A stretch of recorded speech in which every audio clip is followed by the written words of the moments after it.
दोस्तों, आप सभी को स्वागत है हमारे यूट्यूब चैनल में। हमने बोला था कि इसी क्वेश्चन को जो दिया है 7.5 हाथ का लग्गी से जो जमीन 5 कट्ठा 3 धूर है, वही जमीन 5.5 हाथ का लग्गी से कितना होगा, ट्रिक से बनाएंगे। तो सबसे पहले हम जो 5 कट्ठा और 3 धूर है उसको धूर में बदल लेंगे।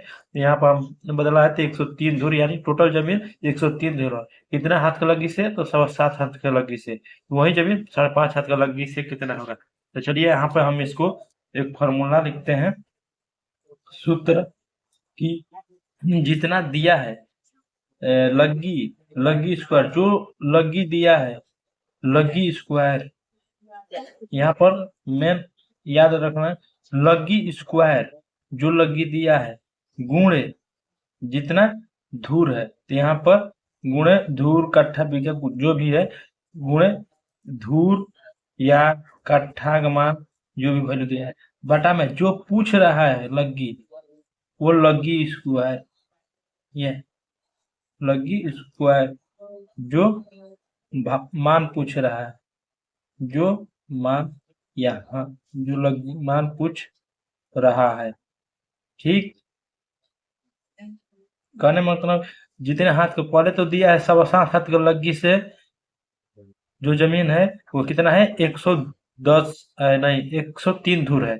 वही जमीन 5.5 हाथ का लग्गी से कितना होगा, तो यहाँ पर इसको लिख देना है।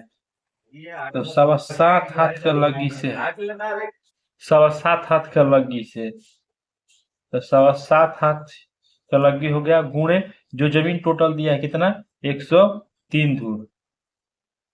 ठीक, अब पूछ रहा है 5.5 हाथ का, तो 5.5 हाथ का स्क्वायर कर देंगे। अब यहाँ पर समझ में आ गया होगा कि जो हमको दिया है तो उसमें गुणा करेंगे और जो पूछ रहा है उससे भाग करेंगे। तो यहाँ पर हमने इसका वर्ग कर देंगे। वर्ग हम जब करेंगे इसका तो आ जाएगा हमको 52.56 गुणे 103 धूर। अब यहाँ पर हम 5.5 का वर्ग करेंगे तो आ जाएगा 30.25, ये हाथ स्क्वायर है, ये हाथ स्क्वायर। ठीक, जब इतना आ गया, जब ऊपर वाला का गुणा कर देंगे तो धूर में बदल देंगे, तो धूर में आ जाएगा हमको। जब गुणा यहाँ पर करेंगे तो कितना आएगा 54 13.68 हाथ स्क्वायर। अब इसी को हम इससे भाग देंगे। जब इसके गुणा कर दिए दोनों में तो इतना आया। अब इसे 30.525 से भाग करेंगे। जब भाग कर देंगे तो हमको यहाँ पर आ जाएगा 178